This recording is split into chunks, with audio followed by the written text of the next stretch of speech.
Welcome to I May Be Wrong. I don't know what this world is coming to, but I don't think so. We're broadcasting from the greater Nashville area, the home of country music, beyond the borders of political correctness and identity politics. Facts and faith are our demarcations. Truth lights our path. Here's the Barry White of Podcast Radio, the Venerable Alfonso Ashworth. Well, welcome to another exciting episode of I May Be Wrong, but I Don't Think So. Of course, I'm Alfonso Ashworth. Glad to be with you today. There's a lot happening. I got somebody great lined up in the queue. He's been with me before, and he's been on several times. Todd McKinley, of course, and he's got a lot of exciting news that he wants to share. And also, we got a topic that we want to discuss. If you want to chime in, you can find me at I May Be Wrong, but I Don't Think So.com. Or you can find me on Facebook. You can go to Facebook Live and find me at Al Ashworth, or I May Be Wrong, but I Don't Think So.com. Of course, you can go to my website. I've got my books on the website. I've got merchandise that you can support us with. If you would like to become a contributor to the show, you can do it there. Or if you would just like to subscribe, you can subscribe to the show right there on the website. And of course, there's a lot happening. There's so much happening right now. It's hard to describe what is going on in this country. It is insane that we are locked down, locked up, closed in, completely under control of the scientists. The scientists are controlling the government. The scientists are controlling our economy. The world is locked down. There has never been a time in the history of this country that we have locked down this country because of a virus. And I'm just sort of, I'm amazed at how many people are, falling for this okie doke. They just fell for it, hook, line, and sinker. And of course, we got a lot to talk about and a lot to discuss. So I want to get right into it. I want to welcome to the show my friend and someone I've grown to admire. He's doing a lot of things. He's got a lot of things happening right now. I want to get it right into this. Mr. McKinley, welcome back, sir. Hey, I appreciate you having me back on your show. Man, I'm glad to have you back on. I want you to come on more often. I know that you're a very busy guy because you got a lot of things happening. And tell the audience exactly what it is that you're doing right now that they would be interested in and want to know about. Well, this afternoon, I'm going to be interviewing Dr. Manny Sethi, who's running for Senate in Tennessee, as you well know. Yes. Once I publish that article on I Vote Tennessee, which is the letter I, votetennessee.com, and it's also ivoteamerica.com. Once I publish that, I'm going to launch my Facebook page, which is the Todd McKinley Commentary. Once that's out, I'll have all my articles on there. And of course, in the next few weeks, I'm going to be launching a podcast of the same name, the Todd McKinley Commentary. Well, you got a lot happening. You got a lot. And, I'm sort of jealous. I'm jealous. I've heard, a lot of people speak in the political spectrum in the last few weeks. And of course, we just recently had before all this virus thing shut everybody down, we just had a event here in my local community where we had some of the people running for Senate actually come. And Dr. Manny, man, I'm telling you, this guy is spectacular. He is spectacular. And I'm jealous. I'm jealous that you're going to be interviewing him before I get a chance. But in any case, I'm proud. I'm proud for you. I want you to show to do well. And I'm going to do everything I can to promote your new podcast and what you're doing because you are a great American. Of course, you served. You served in our military during Iran, Afghanistan, right? Iraq and Afghanistan, correct. Yeah, 20 years, and I retired in 2016. Yes, sir. Yes, and you also served time in the White House. Tell the audience what your job was at that time in the White House. So I've served there like really two separate occasions, if you will. 6.5 years in the Army at the White House Communications Agency, which is part of the White House Military Office. I did a variety of jobs there. One of the main jobs I did kind of toward the end was about 3.5 years worth of traveling with the Vice President of the United States. Wherever he would go, 24/7, 365. Myself or one of the other four guys that had this duty would be right there with him. We work with hand in hand with the military aide, carrying the communications football, and of course the military aide carries the nuclear football. And we're really a team called the Emergency Actions Team. And of course, any decision that would ever need to be made in any sort of emergency could be made by myself, the military aide, the physician to the president, and the special agent in charge of the Secret Service detail. And of course, any national security advisor designated on the vice president's half. We can make those decisions that need to be made for the country as far as the continuity of government, continuity of the presidency, and all those good things. And quite an interesting job. It was a TSSCI, top secret secure compartmented information assignment with Yankee White, which is presidential level access clearance. And a lot of interesting things that we did, but that's pretty much about as much as I could say. And of course, you can go read any number of books or look at any number of movies about this stuff that's out there. That you can find a lot of it in the open source. But pretty interesting job to say the least. And of course, since retiring, I've done a lot of stuff with the Trump administration as an associate staff, doing a lot of advanced work for primarily the vice president, and of course some for the president. But I don't speak for the administration, obviously, but I do that on an as need basis. If they need me and I'm available, I'll go do that job. And of course, as an associate staff, you can do political events. You can also do official events. So you're not hindered by the Hatch Act like official government employees are. Right. And that's a lot to take in because you've done a lot in these last few years and last few months. Of course, at one point you were considering running for office.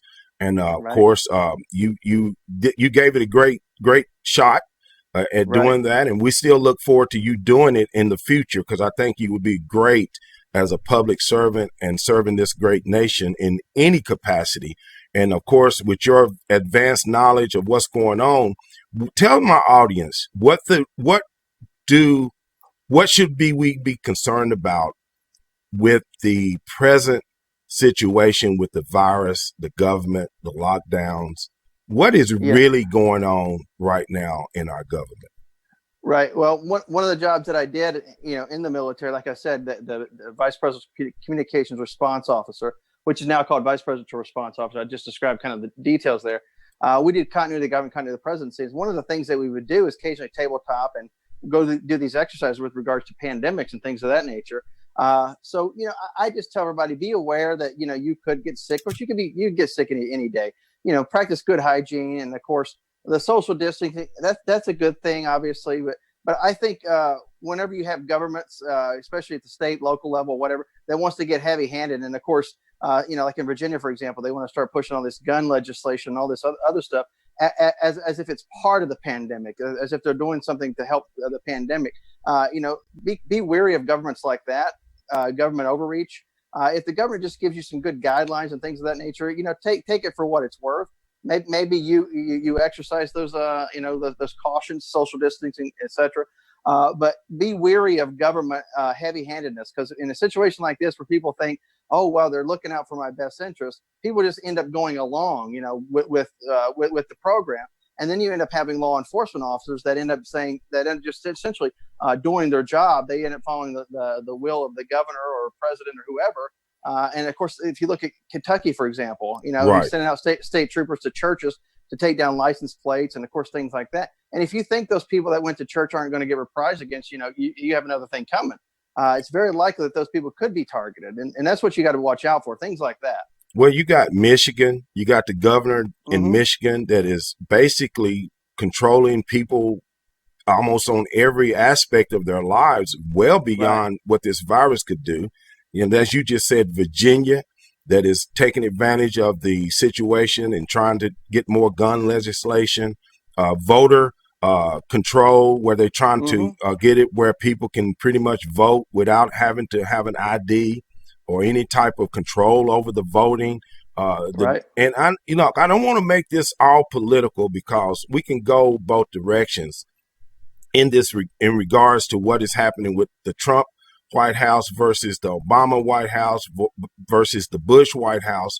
Everybody has a skin in the game. And what we have to realize is that we, the people, are the ones in control. We control what is happening by our vote and about our ability to protest and about our ability to speak up and tell our government that they're not going to take our rights away. Now, maybe that sounds a little bit radical for some, but what do you think people could do at this time as patriots and as Americans to sort of make sure we don't lose what rights we have? Yeah. Well, I tell everybody, take it serious, but at the same time, don't just go along. Don't just say, well, it's a special situation, so I don't mind if they infringe just a little bit on my liberties here and there. Well, the next thing you know, you don't deserve liberty, and you also don't deserve, any of the safety that Right. liberty provides you. I think it was John Adams or maybe Tom. I can't remember the exact quote. Maybe it's Ben Franklin. Had a quote about liberty. Yeah. If you give up a little bit of essential liberty for some safety, you deserve neither. Right. So be very wary of that. Exercise your liberties, at will, and force the government to crack down on you. And that's the way I look at it. I'm not saying to go out and be a radical, and go out with a gun out in public and waving it around like a madman. But go out and do the things you normally need to do on a daily basis, and force them to crack down on you. And that way, you can point to that and say, "See, they're not actually looking out for me. They're using this to crack down on my essential liberty." Yes. And some places they are doing that, and some places they're not. But be very wary of that. I mean, don't just go along to get along.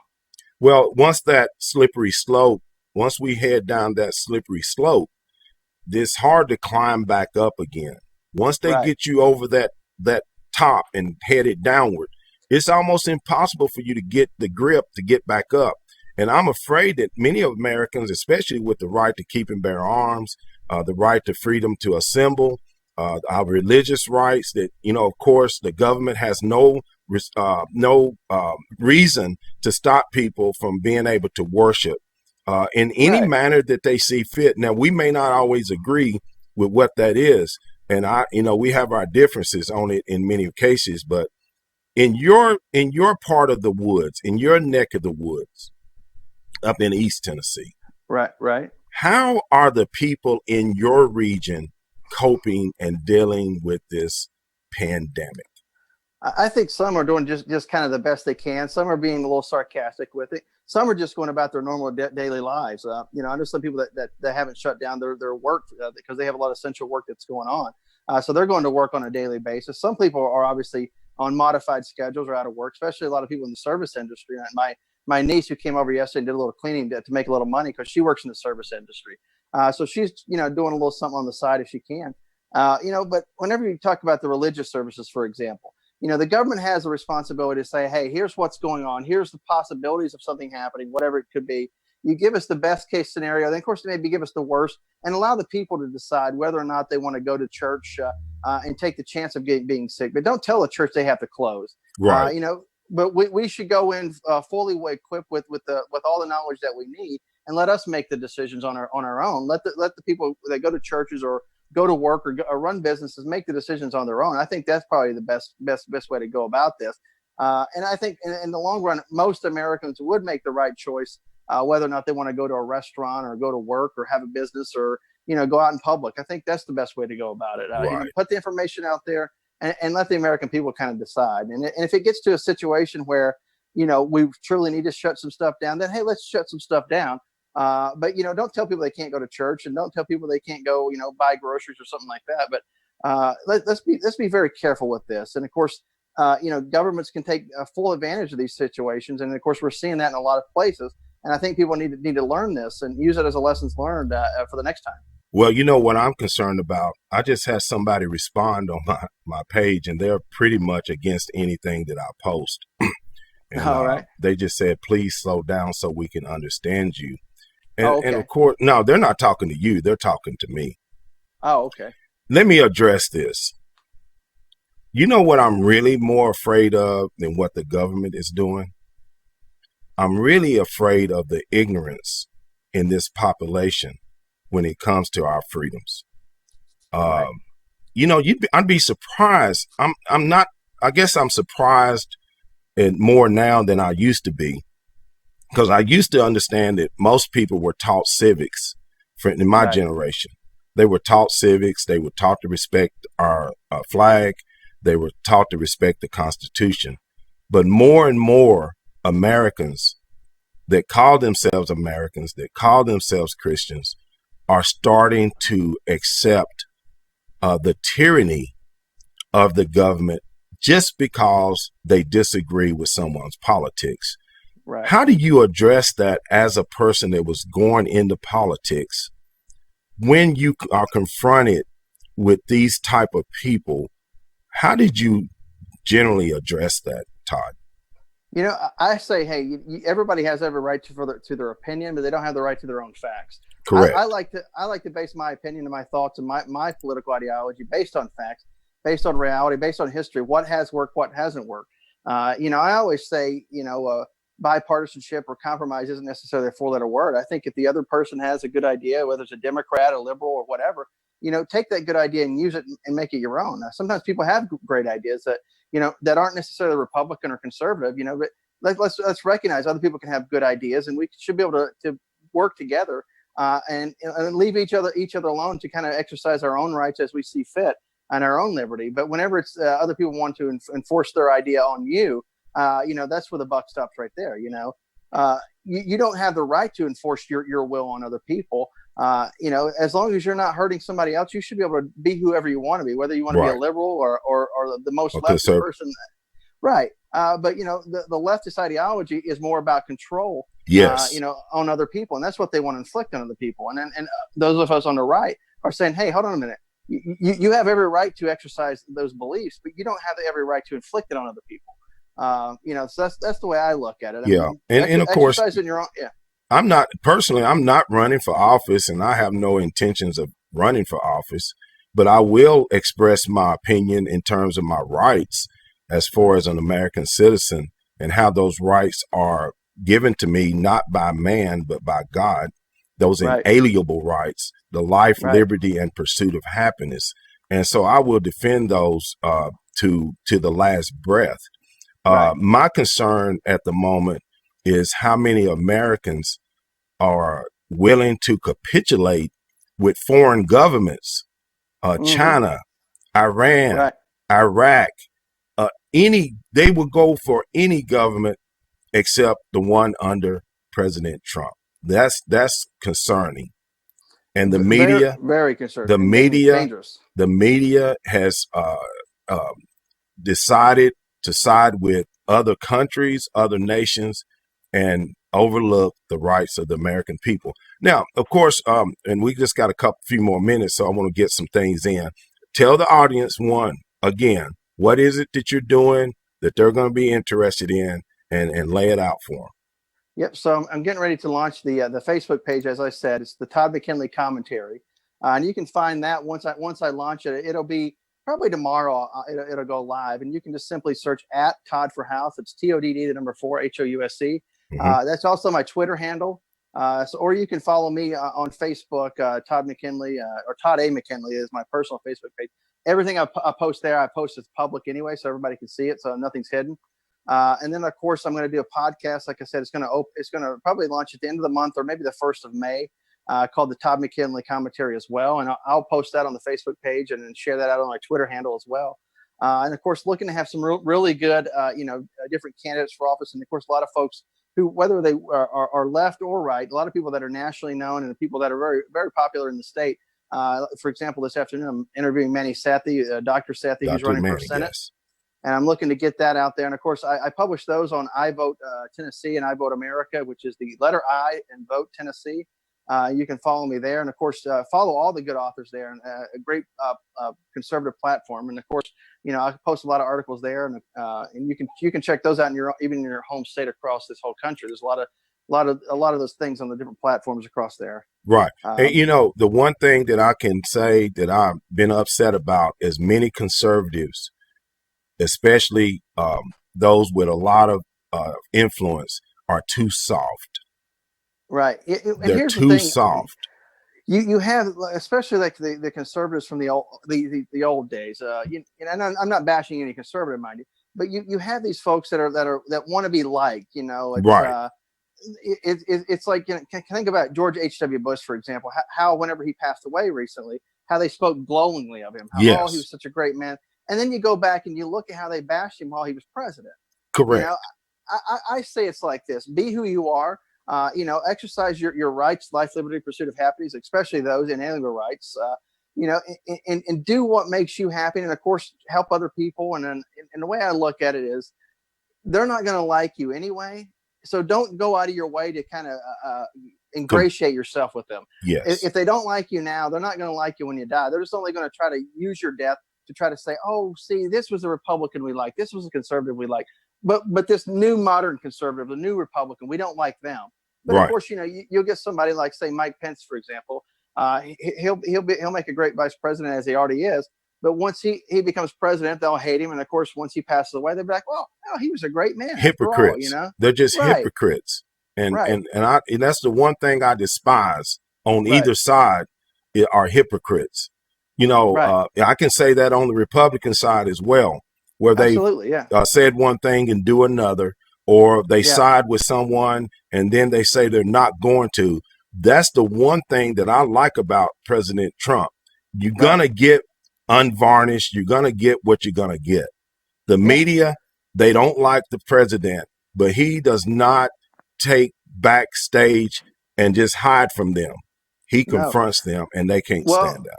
Well, during his press conference a couple of days ago, whenever he played that video, he used their words against them. And then they want to say, well, that's propaganda. Right. It's not propaganda if I'm using your words that you said in context, not selectively editing, using them in context, using your words against you. That's not propaganda. It's only propaganda if I produce something that looks that paints myself in a glowing light. That's propaganda. The Nazis use propaganda. Yes. The communists use propaganda. Using your own words against you is not propaganda. And of course, they don't realize that. It makes no sense to me. Well, I'm going to do everything that I can to help promote your new venture or your podcast. And of course, anyone that you can send my way, please do. I'll be glad to get them on the show. We got a lot of work to do before November. We got a lot of things that are happening with this virus that no one knows. This country, I'm not saying that the deaths are not important to talk about. They are. Every life matters, even the life in the womb. Go ahead. Let me throw one thing in there. New York just added 4,000 new deaths to their total of coronavirus death. People who never were diagnosed with coronavirus in the first place. People that are dying of other things, and all of a sudden, maybe after the fact, you do an autopsy. Well, they had some coronavirus detected, and then they say, "Well, you died of coronavirus," even though the person may have been in the hospital on their deathbed for lung cancer. Oh, it was coronavirus. It was coronavirus that killed them. Yes. No, it wasn't coronavirus. And that's that killed them. That's propaganda. Right. Absolutely. That's propaganda. And that's used to scare people, so that way you'll just go along. And let me say one more thing about going along. Think about the Patriot Act, for example. People say, "Well, I have nothing to hide, so I don't care." It's not a matter of nothing to hide. You should care, and you should care whether or not your government can abuse its authority and power, whether it's against you or your neighbors or somebody else, because at some point it will be you. Yes, at some point they're going to come knocking. They're already doing it. With, like we said earlier, with the with the fines and the penalties and the Gestapo tactics, where they're shutting down the churches that are trying to just have a drive-in service. You can go drive in to get your liquor. You can go drive in to get your McDonald's burger. You can go drive in to other things, but you can't drive in to go to church. I can't go sit in my car and listen to a preacher who's a mile down the way and worship with people who are in their own cars, socially distanced from me. Right? I mean, come on now. I blame the church leaders for being so cowardly. That's who I blame. Yeah. And I get they're trying to keep they trying to cooperate. Yeah, I say don't cooperate. I mean, have your service, but just tell your parishioners saying, "Hey, listen, if you're scared of being sick, we understand if you don't come, but we're going to have our service just the same. Yes, you're more than welcome to come, but be aware, hey, that you could get sick. Disinfect the pews, disinfect things by all means. Wear a mask. Exercise good caution, right? But don't shut down your service. I mean, I say don't do that. If people don't want to come, they're not going to come, just for whatever reason. Right. Well, Todd, it's always a great conversation with you when you come on, and I always enjoy it. And man, I can't wait till your program gets cranked up. I know you're going to do great. I know you're going to do a great job, and I'd love to come on there. Yeah, I'd love to come on. I'm going to get you on there. Yeah. Hey, we're going to swap up. We'll do that because I love helping people out that are trying to do the right thing according to this nation. Give you the final thoughts on it. Of course, we got a long road ahead of us with this virus, with the economy. If I asked you, when do you think we're going to get this country back to going again? I hope by May, at some point in May. Probably the end of the month, we'll probably know whether or not certain businesses are going to open up or not. I think in a lot of these states that are out there that have had no real major issues, let's start opening some things up. And of course, just give the warning saying, hey, be very careful of X, Y, and Z. And of course, exercise good caution. But put it out there for the American people, the business owners to make the choice whether or not they want to open back up. Right. And that's the whole thing. Give the American people some credit for having some common sense. Right. Most of us were taught by our grandparents to wash our hands, to not cough on someone. And I would say, for the time being, make sure that the IRS isn't putting fines on people who can't maybe make a tax burden or something like that. Or, people who own, say, a house or apartment complex, give people a little reprieve, a little break on some rent or something like that. And don't start evicting people. You know what I mean? Let's exercise good caution and common sense whenever it comes to things like that. But allow people to start opening things up as they see fit. Yes. Well, Todd, man, it's been great having you on today. I look forward to having you back again and having these conversations. And hopefully the next time we talk, the country will be better on a better footing and people will be back to work and the economy will be roaring again. Yes, and sir. America will be great again and America will be free again and America will keep her light shining for the world to see. And of course, I love you, brother, and thank you very much. All right. And let's not make sure we don't vote for Joe Biden. Let's keep him out of office. I hear you, brother. God bless you. Appreciate it. Thank you, Al. God bless. Okay. See it. Of course, that was my friend and, of course, my fellow patriot, Todd McKinley. He's been a part of the program. And I want to take a couple of minutes to address something. And this gets under my craw. It really does. Look, if you don't like what I say, if you don't like what I post, this is a free country and you can let the doorknob hit you. And look, you don't have to purchase anything. You don't have to participate. I don't need your opinion. You're free to have one, but I don't need it. And one thing for sure, I am not going to sit back and just watch and wait for people to say whatever they want to in terms of their comments, and then I'm not supposed to say anything about what they're talking about. That's not going to happen. That dog is not going to hunt, and I will defend myself. Carl Ellison Mitchell says, get him out. Yeah, because look, I am a free American. I'm not a slave. I'm not in your shackles. I'm not on your plantation. I'm not on your master's plantation. I'm not going to sit back and let you take my freedom without a fight. And I'm surely not going to shut my mouth because you don't like what I say. Period. Case closed. But besides that, hey, I'll defend your right to say what you want to say. I may not like it, but I sure will defend your right to say it. But you better bet everything that you want to put on the table that Alfonso Ashworth is not going to sit back and let you just have your way. That's just not going to happen. Of course, I see those that are chiming in. A lot of my followers, a lot of people are wanting me to go an hour on this program, and I really, really would like to. And of course, I need as much support as we can get to get the program to going to where we can put more time into it, to get more guests like Todd McKinley, who's also starting his own podcast. And we've already talked. He got some ideas, and I think he's going to do great at it. Lonnie Poindexter, my mentor, I'm looking to get him back on soon. Me and Lonnie go way back. Of course, you've heard people on the program like Alfonso Rachel, who everybody knows this brother is hot and on the mic all the time. Of course, you've heard Stanley Levy with Black Man Thinking. We've had Pastor Bruce Rivers. We've had many, many people on this program, and I'm looking to get more. We're looking to get more people on the program. So, we're not going anywhere. And come November, we're going to see which direction this country is going to go in. Is it going to go toward the socialist Marxist direction? Or are we going to stay a free people under a free capitalist society to where we can come and go and do commerce and build and grow the economy back to where it was? So God bless you. I say that. God bless America. And of course, God bless our children. And peace. You've been listening to Alfonso Ashworth, the Barry White of Podcast Radio. Go forth and share his message. I may be wrong, but I don't think so. Remember, no two people can ever occupy the same place at the same time. You were uniquely and wonderfully made. Born an original.